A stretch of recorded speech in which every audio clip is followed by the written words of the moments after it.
안녕하십니까. 26년 중졸 4월 도덕 해설을 맡은 장현영입니다. 바로 볼게요. 난이도 자체는 무난했던 것 같아요. 보면서 이제 설명드리도록 하겠습니다. 자, 1번 문제입니다. 자, 다음에 설명하는 인간 본성에 대한 관점. 이건 많이 나오죠. 본성에 대한 관점 얘기하는데, 자, 본성에 대한 관점이라고 얘기하면 크게 3개예요. 성선설, 성악설, 성무선악설 이렇게 3개가 되겠고, 보시면은 지금 1번, 2번, 3번, 4번에서 전부 다 본성에 대해서 얘기를 하고 있는데, 자, 성선설이라고 얘기하면 대표적으로 맹자가 있습니다. 인간은 태어날 때부터 착하자는 거죠. 성악설은 순자예요. 인간은 태어날 때부터 악하다 혹은 이기적이다 그런 뜻입니다. 백지설이랑 성무선악설은 비슷해요. 비슷한데 정해진 본성 따위는 없다. 정해진 본성 같은 건 없고 태어난 다음에 어떤 걸 배웠고 어떤 걸 실천했느냐에 따라서 본성이 형성된다라는 겁니다. 성무선악설에 해당하는 사람은 고자라는 사람이고요. 백지설은 로크라는 사람이에요. 요렇게인데, 자, 내용을 보시면 어린아이가 우물에 빠지려고 하는 것을 본다면 누구나 곧바로 달려가서 아이를 구할 건데, 자, 이런 선한 마음은 태어날 때부터 있는 거다. 자, 선한 마음이라고 얘기를 해요. 태어날 때부터 있다 그래요. 이 선한 마음을 뭐라 그러냐? 사단이라 그럽니다. 사단은 맹자가 얘기하는 착한 마음이에요. 그래서 정답은 1번 성선설이 되겠습니다. 그러니까 구별만 좀 잘 해주시고요. 그러니까 성선설, 성악설, 성무선악설 누가 얘기하느냐 그것만 좀 잘 기억하시고, 자, 넘어가겠습니다. 2번 문제 볼게요. 다음에 소개하는 인물은 누구냐? 중요하죠. 많이 나오고. 자, 보시면은, 자, 정말 딱 이렇게 생기신 분이거든요. 생긴 분인데, 자, 보시면 일단 서양이래요. 일단 서양이라 그러고 의무론을 대표하는 사람이래요. 중요하죠. 그 다음, 자, 인간이 따라야 될 도덕 법칙, 이걸 뭐라 그러냐? 정언명명이라고 얘기를 합니다. 정언명명이 의무예요. 그러니까 정언명명 강조한다, 의무론이다, 그 다음에 서양을 대표한다, 그러면 칸트가 되겠습니다. 정답은 2번입니다. 2번인데 1번의 맹자, 3번의 공자, 둘 다 유학자죠. 둘 다 유학자고 이 사람들은 다 동양 쪽이에요. 그 다음에 소크라테스는 서양 철학자가 맞는데 이 사람은 이제 성찰이라든지 아니면은 삼파술이라든지 뭐 이런 거 강조하는 사람이죠. 정언명령 이런 얘기하는 사람이 아니에요. 넘어가겠습니다. 3번. 자, 공통으로 들어갈 개념으로 적절한 걸 찾아라. 이런 거는 틀리시면 안 되죠. 자, 내용 보시면, 자, 마음의 아픔이나 괴로움, 몸이나 마음의 괴로움이나 아픔을 얘기하고 마음의 평화를 얻는 데 도움이 된다. 원인을 찾아서 해결해야 된다. 그럼 당연히 고통에 대해서 얘기를 하겠죠. 그러니까 고통이라고 얘기를 하면요, 그냥 단순히 육체적인 것만 얘기하는 게 아니다. 정신적으로든 마음적으로든 누군가에게 피해와 아픔을 준다면 그건 고통이라고 얘기하는 겁니다. 그런 고통을 주는 걸 폭력이라고 얘기를 하는 거고요. 나머지는 보시면 될 텐데, 여기서 이제 복지라고 얘기하면 일반적으로 행복이다, 이렇게 이해를 해주시면 되겠습니다. 복지라는 말의 의미만 알아두시고요. 넘어가겠죠. 4번에, 자, 자아 정체성 형성을 위한 노력으로 적절한 걸 찾아라. 자, 자아 정체성이라고 얘기를 하면요, 내가 누구이다 라는 인식을 자아 정체성이라고 얘기합니다. 내가 무엇을 좋아하고 뭐를 싫어하고 무엇을 추구하고 어떤 가치관을 가지고 있는지, 나라는 사람은 누구인지, 여기에 대한 주관적 인식을 자아 정체성이라고 얘기를 해요. 그래서 적절한 거, 노력으로 적절한 걸 찾으라고 했으니, 자, 기억, 자신의 적성과 가치관을 파악해야겠죠. 내가 누구인지를 알기 위해서는 내가 어떤 가치관을 갖느냐 중요하니까요. 그 다음 2번째, 타인의 조언을 무조건 받아들인다. 무조건 받아들이는 게 아니에요. 남의 조언은 물론 중요하죠. 그러니까 먼저 인생을 살았던 선배님들의 경험과 조언들 필요하겠죠. 하지만 비판적으로 수용해야 돼요. 무조건 수용 아닙니다. 그 다음 디귿, 자신이 경험한 것을 항상 옳다고 고집한다. 고집을 부리면 안 돼요. 왜냐하면 우리는 우리의 삶만 있기 때문에 우리가 경험하지 못한 것에서 배움을 얻을 수 있어야 돼요. 남의 조언에 열려 있어야 되겠죠. 그 다음 리을, 자신의 역할을 알고 이에 대한 책임을 다한다. 내가 누구인지 안다면 내 역할을 충실히 하고 내 역할에 따라서 그에 대한 책임을 져야 되겠죠. 이걸 참고로 뭐라 하냐, 자율이라고도 얘기를 합니다. 자신의 선택에 스스로 책임지는 것. 정답은 2번 되겠습니다. 쉬운 문제였고요. 넘어가죠. 자, 그 다음 자, 5번입니다. 다음 중 도덕 판단에 해당하는 것은 무엇이냐? 요거는 조금 중요해요. 요건 좀 중요한데, 지금 도덕 판단에 대해서 얘기를 했단 말이죠. 자, 판단이라고 얘기하면 크게 세 개입니다. 사실 판단, 가치 판단, 그리고 도덕 판단. 이렇게 세 가지가 있는데 얘네들을 구별하실 수만 있으면 돼요. 자, 사실 판단이라고 얘기를 하면요. 무엇보다도 객관적인 참 거짓을 구분할 수 있는 명제나 서술, 이걸 사실 판단이라고 합니다. 그 다음 가치 판단이라고 얘기하면 주관적 평가예요. 옳다, 그르다, 좋다, 나쁘다, 아름답다, 추하다, 이런 것들을 가치 판단이라 합니다. 그 다음 도덕 판단, 가치 중 도덕적 기준과 원칙에 대해서 판단하는 걸 도덕 판단이라고 얘기를 합니다. 자, 그럼 보시면 1번 포도는 과일이다. 참이죠? 사실 판단이에요. 그 다음 2번 내 혈액형은 O형이다. 이거는 내 주관에 따라 왔다 갔다 할 수 있는 게 아니잖아요. 사실이에요, 사실. 이것도 참이죠. 자, 그 다음 생명을 존중하는 것은 옳다. 옳다라고 얘기하면은 이런 것들은 가치나 도덕에 대해서 얘기하는 겁니다. 도덕 판단은 3번이겠죠. 그 다음에 4번 한라산은 제주특별자치도에 있다. 얘도 참이잖아요. 사실이잖아요.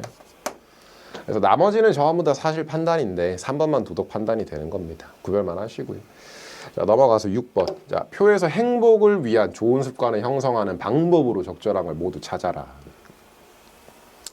그러니까 이런 식으로 모두 찾아라 문제가 나와 있으면 그러니까 하나하나를 다 따지셔야 되겠죠. 행복에 대해서. 자, 보시면 첫 번째, 작은 일에도 감사한다. 맞아요. 맞는데, 자, 이거를 보통 뭐라고 얘기하냐면, 안분지족의 자세가 필요하다.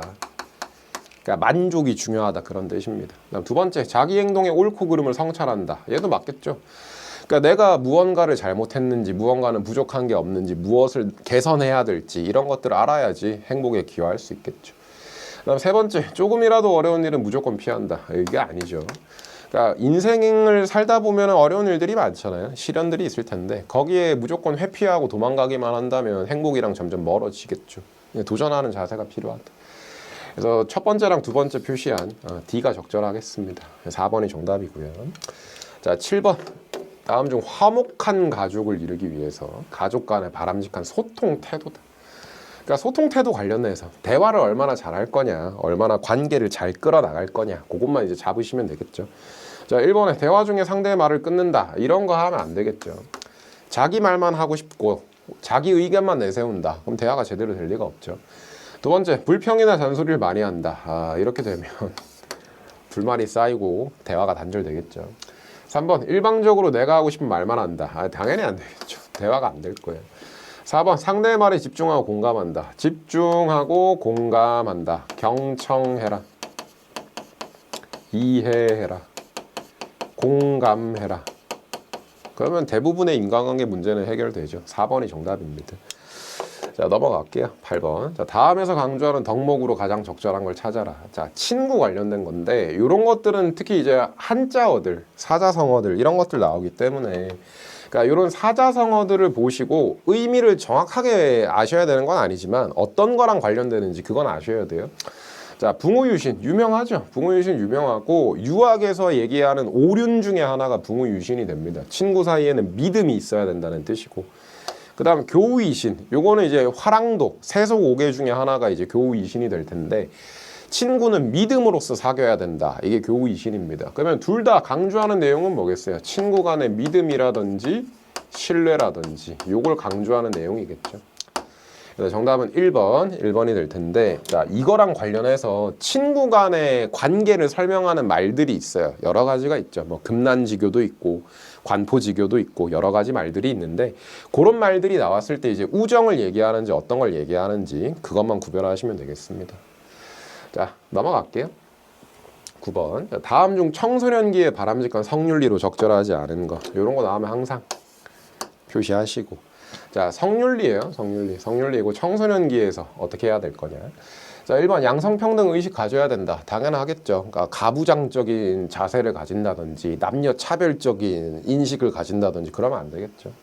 자, 2번 성적 자기 결정권을 무시한다. 무시하면 안 돼요. 존중해야 됩니다. 성적 자기 결정권이라 함은 성적 영역에 있어서 자유와 선택에 대한 권리를 얘기하는 겁니다. 나한테도 그 권리가 있지만 타인에게도 그 권리가 있어요. 상호 존중이 필요하겠죠. 2번이 부적절합니다. 자, 3번 성역할에 대한 고정관념 벗어나야 된다. 여기에서 말하는 성역할에 대한 고정관념은 남자는 이래야 된다, 여자는 이래야 된다, 이걸 얘기해요. 성역할이라고도 합니다. 벗어나야죠. 4번 상대방을 인격을 지니는 인간으로 존중한다. 인격을 존중하라는 뜻이에요. 내가 남을 존중해야 남도 나를 존중할 테니까 내가 존중받기 위해서라도 남을 존중해라, 그 뜻입니다. 자, 넘어갈게요. 10번 기억에 들어갈 내용으로 적절하지 않은 걸 찾아라. 마찬가지 적절하지 않은에 표시해 주시고요. 도덕은 특히나 이런 게 많잖아요. 적절하지 않은 이런 것들 주의를 하시고.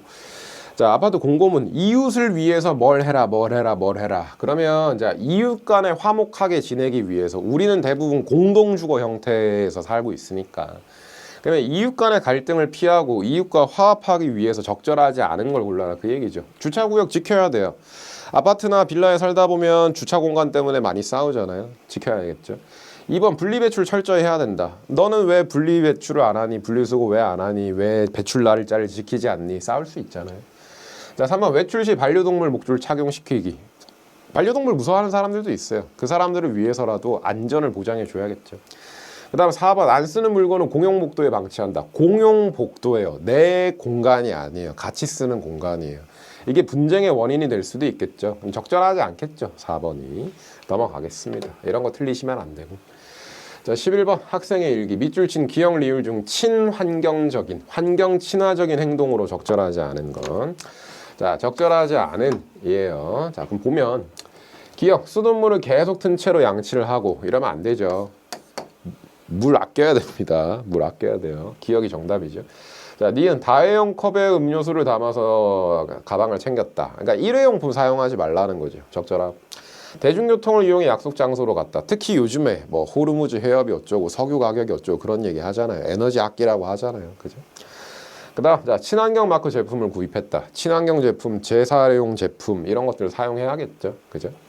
넘어가겠습니다. 12번. 자, 기억에 들어갈 개념으로 적절한 걸 찾아라. 의미만 아시면 되겠죠? 자, 보시면 인간으로서 존엄성을 누리기 위해서 당연히 가지는 인간으로서의 기본적이고 보편적인 권리다. 이걸 줄여서 인권이라고 얘기를 합니다. 그래서 정답은 2번인데 자, 인권이라는 게 뭐냐? 자, 인권은 말 그대로 인간의 기본적인 권리를 얘기하는 겁니다. 그래서 인권의 특성이 있어요. 그것만 좀 같이 기억하셨으면 좋겠어요. 인권은 보편적이다. 천부적이다. 항구적이다. 그리고 불가침적이다. 이렇게 표현합니다. 인권은 누구나 가질 수 있다. 태어날 때부터 가진다. 영원히 보장된다. 침해당할 수 없다. 이런 뜻입니다. 요것만 좀 잘 기억을 해주시고요. 여기서 경쟁, 독단, 차별이 있는데 가볍게만 설명하겠습니다. 경쟁이라는 건 다투는 거예요. 다투는 거. 그러니까 이해관계가 다르고 가치관이 다르고 입장이 다르기 때문에 한정된 자원이나 지위를 놓고 치고받고 싸우는 거. 이걸 경쟁이라 합니다. 독단이라는 건 나만 그렇게 생각하는 거예요. 다른 사람의 말을 듣지 않고 내 스스로 혼자 고집하는 것. 이걸 독단이라 합니다. 그 다음에 차별. 얘는 좀 중요해서 이렇게 하겠습니다. 차이를 근거로 부당하게 대우하는 것.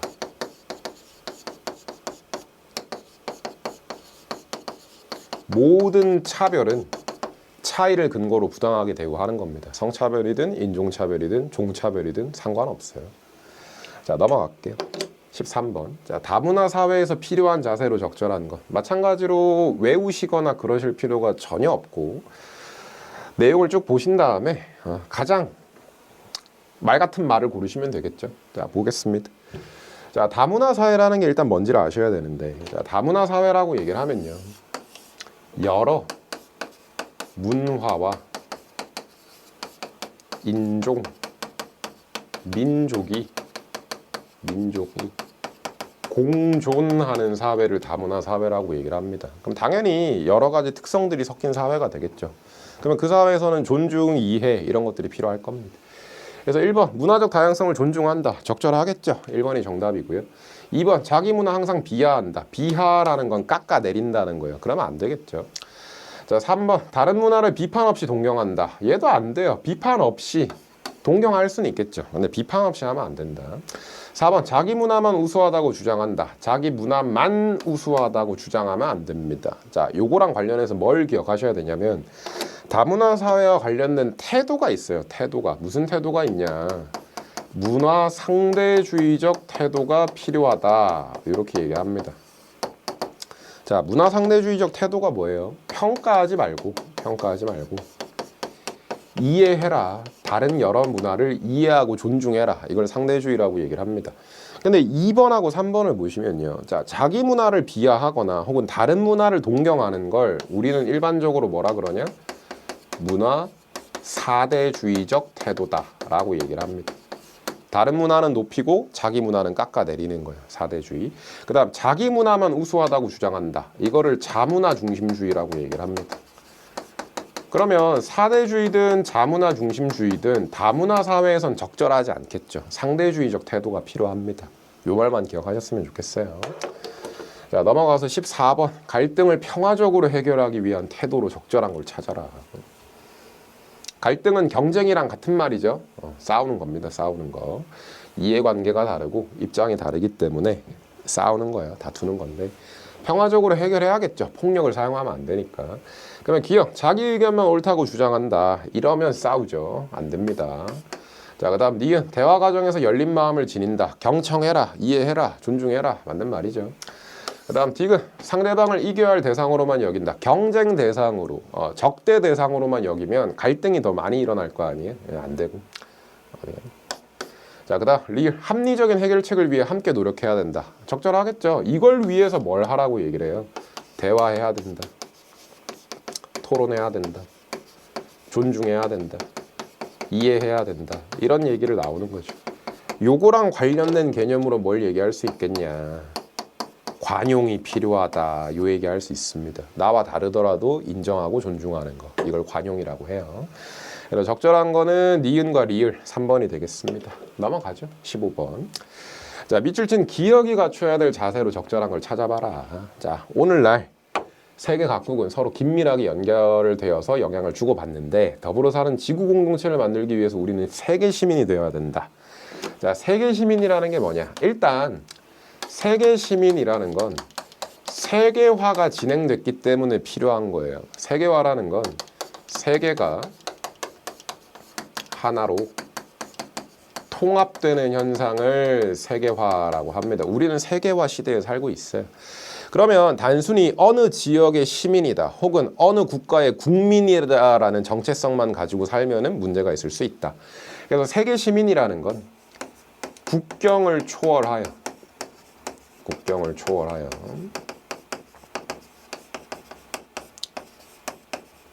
인류 공동체의 구성원으로 살아가는 거. 이걸 세계 시민이라고 얘기를 합니다. 그래서 전 세계적, 전인류적 차원의 문제에 관심을 가지고 행동하는 걸 세계 시민이라고 얘기를 합니다. 그러면 세계 시민의 자세로 적절한 건 뭐겠어요? 인류애가 필요하겠죠. 같은 지역에 사는 사람들에 대한 사랑뿐만 아니고 전체 인류에 대한 사랑의 자세가 필요하겠죠. 그래서 1번 인류애가 정답입니다. 나머지는 전부 다 버려야 될 태도가 되겠죠. 넘어가겠습니다. 자, 16번. 다음에 설명하는 사이버 공간의 특징은, 얘는 많이 나오죠. 사이버 공간 얘기는 많이 나오기 때문에 얘기를 하겠습니다. 그러니까 사이버 공간은 가상 공간이에요. 가상 공간을 얘기하는 거고, 요즘에는 전부 다 온라인으로 교류가 많이 일어나잖아요. 그러니까 거기에서 발생하는 특성들이 뭐가 있냐, 그런 얘기입니다. 그래서 보시면 자, 자신이 누구인지 밝히지 않을 수 있다. 요 말만 보면 끝났어요. 이걸 뭐라 합니까? 익명성이라고 얘기하죠. 내가 드러나지 않는 것, 나의 신상이 노출되지 않는 것, 나를 특정할 수 없는 것, 이걸 익명성이라고 얘기하죠. 그래서 정답은 3번인데, 자, 이 사이버 공간의 특성들의 여러 가지가 있어요. 여러 가지가 있고, 익명성도 있고요, 공유성도 있고, 신속성도 있고요. 여러 가지가 있습니다. 개방성도 있고 많아요. 많은데 이 각각의 특징들만 잘 기억을 해주시면 됩니다. 공유성이라고 얘기하면 함께예요. 함께.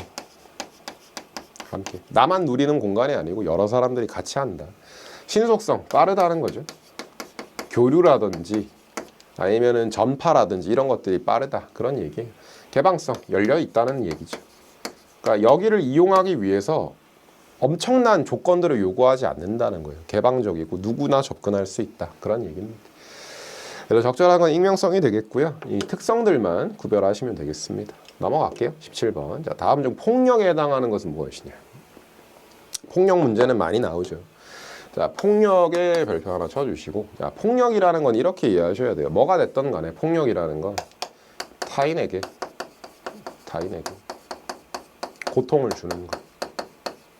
그게 육체적이든 정신적이든 심리적이든 상관없습니다. 고통을 주면은 폭력이에요. 그 다음 두 번째, 타인의 의지를 거슬러 통제하고 강요하는 것. 이것도 폭력입니다. 그러니까 직접적으로 물리적인 피해를 주지 않는더라도 타인의 의지를 거슬러서 통제하고 제약하는 것도 폭력이에요. 그래서 보시면 자, 폭력에 해당하는 거 1번, 2번, 3번, 4번 중에 뭐가 폭력이겠어요? 얘겠죠. 강제로 심부름시키기. 4번이 정답입니다. 왜? 타인의 의지를 거슬러서 통제하고 강요하니까. 나머지는 폭력이라고 얘기하기가 어렵겠죠. 넘어가겠습니다. 자, 18번. 가나의 특징으로 옳은 걸 찾아라. 자, 국가를 바라보는 관점이라고 하는데 얘는 좀 중요하죠. 이거는 이해가 약간 좀 필요하기 때문에 보겠습니다. 자, 소극적 국가관이라는 게 있고 적극적 국가관이라는 게 있어요. 자, 이걸 어떻게 구별하시냐면 소극적 국가는 최소한의 역할만 하라는 거예요. 그러니까 정말 필수적인 최소한의 역할만 하라는 거고 적극적 국가관은 최대한의 역할을 해야 된다라는 뜻입니다. 국가가 할 수 있는 최대한의 역할을 해야 된다. 이렇게 잡아주시면 좋아요. 그래서 보시면 1번. 자, 국가가 국민 생활에 최대한 개입한다. 이거는 최소한의 역할을 얘기하는 가에는 적절하지 않겠죠. 1번은 적절하지 않고. 2번. 자, 국가가 개인의 자유보다 평등을 최우선으로 얘기한다. 평등을 최우선으로 추구하면요. 뭐를 강조할 수밖에 없냐면 복지라든지 사회적 정의, 평등을 강조할 수밖에 없어요. 그러면 복지나 사회적 정의, 평등을 강조하려면 최대한의 역할을 해야 됩니다. 그래서 얘도 적절하지가 않아요. 소극적 국가는 자유를 더 강조합니다. 자유를. 3번. 자, 국가는 국토방위와 치안 유지에만 힘쓴대요. 만. 이거는 최소한의 역할을 하라는 거예요. 최소한의 역할. 얘도 적절하지 않죠. 4번. 국가는 국민을 위해 광범위한 복지 정책을 시행한다. 광범위한 복지 정책. 최대한의 활동을 하라는 거죠. 그래서 얘는 적절합니다. 4번이 정답이에요. 구별 잘 하시면 좋겠습니다. 소극적, 적극적. 역할이 최소한이냐, 최대냐. 구별하시고요. 넘어갔죠. 19번. 자, 기억에 들어갈 용어로 적절한 걸 찾아라. 자, 얘는 중요하죠. 중요하고. 자, 내용 보면 정의롭지 못한 법이나 정책을 바꾸기 위해서 공개적이고 평화적인 방법으로 법이나 정책을 위반하는 행위이다. 얘가 중요한 말이죠. 이걸 보통 위법 행위다. 이렇게 얘기합니다. 그런데 내가 범죄를 저지르려는 게 아니고 사회 정의를 위해서 부정의한 법이나 제도에 일부러 위법을 하는 거예요. 자, 대표적인 사례로 간디가 있대요. 간디뿐만 아니라 소로라는 사람도 있고요. 마틴 루터 킹이라는 사람도 있고요. 그 다음에 넬슨 만델라 뭐 이런 사람들도 있습니다. 자, 이걸 다 뭐라 그러냐? 시민불복종이라고 얘기합니다. 정답은 2번이에요. 2번인데 이 시민불복종과 관련해서 여러분이 기억을 하셔야 될 게 시민불복종의 정당화 조건이라는 게 있어요. 요것도 문제에 많이 나오니까 기억을 하셔야 되는데 자, 이 정당화 조건에는 공익성, 공익을 위해 해야 된다. 그 다음 공개성, 이유나 목적을 밝혀라. 그 다음 비폭력성, 폭력적인 수단을 사용해서는 안 된다. 그리고 최후의 수단, 위법 행위를 처벌 감수부터 할게요. 처벌 감수.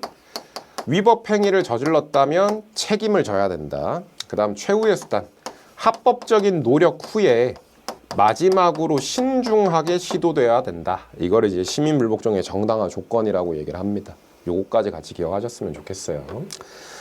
자, 넘어가죠. 20번. 다음 퀴즈에 대한 정답으로 적절한 걸 찾아라. 자, 개인이나 집단이 자기 이익을 얻고자 지위나 권한을 부당하게 사용하는 것을 방지하기 위해 요구되는 덕목이래요. 자, 부당하게 사용하는 것까지만 하면은 부패가 정답일 거예요. 근데 이거를 방지하기 위해서 요구되는 덕목이라고 하잖아요. 방지를 위해서 요구되는 덕목을 뭐라 합니까? 이걸 청렴이라 그러죠. 그러면 청렴은 뭘 막기 위한 거다? 부패를 막기 위한 거다. 요 얘기예요. 부패를 고르시는 분은 없었기를 바라겠습니다. 그래서 정답은 3번 청렴이 되겠습니다. 자, 부패는 뭐예요? 부패는 탐욕이에요. 탐욕. 탐욕을 부리는 거고 부정한 일을 행하는 겁니다. 근데 청렴이라는 건 뭐예요? 탐욕을 부리지 않는 거예요. 이걸 청렴이라 그래요. 이렇게 구별하시고요. 자, 그다음 21번. 다음에서 북한 이탈 주민을 대하는 올바른 자세로 적절한 걸 찾아라. 자, 북한 이탈 주민. 자, 북한 이탈 주민도 우리 사회 구성원이란 말이죠. 그러면 북한 이탈 주민을 위해서 우리가 어떻게 할 수 있느냐? 그걸 생각해 보시면 돼요. 편견을 가지고 무시한다. 편견 안 되고 무시 안 되죠. 그 다음 적대시 안 되고 거부감 안 돼요. 자, 3번 남한 사회에 잘 적응할 수 있도록 돕는다. 어차피 우리 같은 한국 사회 구성원들이니까 3번이 적절하겠고요. 4번 도움이 필요한 부분에 무관심하게 대응한다. 무관심하지 말라는 거죠. 관심을 가지고 적극적으로 도와줘라. 그 얘기죠. 넘어가겠습니다. 22번. 자, 기역에 해당하는 것을 보기 위해서 골라라. 통일한국은 인류가 보편적으로 추구해온 기본 가치를 실현할 때 통일한국 구성원들의 인간다운 삶을 보장할 수 있다라고 하는데 문제는 통일에 대해서 얘기를 하지만 실제적으로 묻는 거는 보편적 가치에 대해서 얘기하고 있는 거죠. 그러면 보편적 가치에 뭐가 있냐? 자, 보편적 가치라는 건 자, 시대나 지역을 초월하여 누구나 따를 수 있는 가치, 이거를 이제 보편 가치라고 얘기를 합니다. 자유, 평등, 생명 존중, 인권, 정의 이런 것들이 여기에 해당해요. 그러면 기역의 자유 들어가겠고 평등 들어가겠죠. 근데 무력, 독재 이런 거는 빼야죠. 보편 가치라고 얘기할 수 없습니다. 그래서 기역, 니은 1번이 정답이에요. 그래서 보편 가치에 뭐가 있느냐? 왜 보편 가치가 중요하냐? 그걸 기억하시면 되겠습니다. 자, 23번. 기억에 들어갈 내용으로 적절한 거 찾아라. 자, 해수면 상승, 오존층 파괴, 지하자원 고갈인데, 자, 해수면 상승이라는 말은 중요하죠. 요거는 지구 온난화랑 관련되는 겁니다. 온실가스 이런 거. 그다음 오존층 파괴는 뭐 환경 문제 중에 하나기는 한데 프레온 가스를 원인으로 잡죠. 요거와 관련된 협약들도 기억이 나셔야 돼요. 그다음 지하자원 고갈. 우리가 계속 산업 발전하면서 자원들을 많이 쓰고 환경들 파괴하고 있죠. 그러면 이런 것들은 다 뭐랑 관련돼요? 환경 문제랑 관련되는 겁니다. 4번이 정답이 돼요. 양성평등은 이제 성 갈등, 성 문제와 관련된 거고 남북 통일은 이제 남한과 북한의 통일 문제, 평화 문제고 세대 차이는 갈등이랑 관련되는 거죠. 교류해야 된다, 소통해야 된다. 넘어가겠습니다. 24번. 자, 공통으로 들어갈 개념이 뭐냐? 쉬워요. 자, 생명활동이 정지됐다. 그 다음, 자, 장자라는 사람이 사계절의 변화와 같다. 자연스러운 과정이다. 슬퍼할 일이 없다. 이렇게 얘기했대요. 이건 죽음이죠. 그죠? 문제는 쉽게 나왔습니다. 문제는 쉽게 나왔는데 중요한 건 죽음과 관련해서 이제 누가 있는지 그리고 그 사람들이 무슨 내용을 얘기했는지 그걸 아시는 게 훨씬 더 중요해요. 기를 가지고 사계절의 변화와 같다. 그러면 도가입니다. 근데 현세에 집중해라. 현세 중심적인 삶을 살아라. 라고 하면 공자입니다. 윤회 얘기하면 불교예요. 그런 식으로 구분만 잘 하시면 되겠다. 넘어가죠. 마지막 문제입니다. 자, 25번에 다음에 설명하는 과학기술의 긍정적인 영향 이런 거 나오면 항상 표시하시고 긍정이면 동그라미, 부정이면 세모나 X 하시고요. 자, 과학기술의 긍정적인 영향이래요. 자, 백신 개발했고 공포 대상이었던 전염병을 두려워하지 않는다. 그러다 보니까 치료 방법도 많이 늘어났다. 그러면 결국 질병을 치료하게 됐고 질병 치료, 건강 증진, 무엇보다 수명 연장. 이게 과학기술의 가장 중요한 장점 중에 하나겠죠. 그러면 관련된 내용 보시면 정답은 4번 건강 증진과 수명 연장 이렇게 되겠죠. 자, 근데 보시면 노동 시간이 단축됐다. 뭐 장점이라고 얘기할 수는 있어요. 근데 지문이랑은 맞지가 않죠. 그다음 2번 자연재해 변화 예측 장점이라고 얘기할 수 있습니다. 지문이랑 맞지 않을 뿐이에요. 자, 그런데 인간 소외라고 얘기를 하면요, 요건 인간이 부품처럼 취급되는 걸 얘기합니다. 그러면 인간의 부품화 현상이라는 건 뭐냐? 대체 가능한 존재가 되었다. 그러다 보니 인간 존엄성이 훼손된 거예요. 얼마든지 대신할 수 있는 사람들이 있으니까 존엄성이 훼손됐다. 이게 벌어진 이유가 뭐냐? 기계가 등장하고 AI가 등장했으니까. 요거는 단점입니다. 그래서 인간 소외는 맞지가 않겠죠. 그래서 오늘 저와 함께 25문제 1회차에서 어떤 내용 다루는지 쭉 보셨는데, 이번 내용 통해서 어떤 내용들이 이제 공부하셔야 되고 8월에 이제 어떤 내용 나올 수 있을지 잘 정리하셔서 8월에 좋은 결과 있기를 진심으로 기원하겠습니다. 오늘 감사했습니다.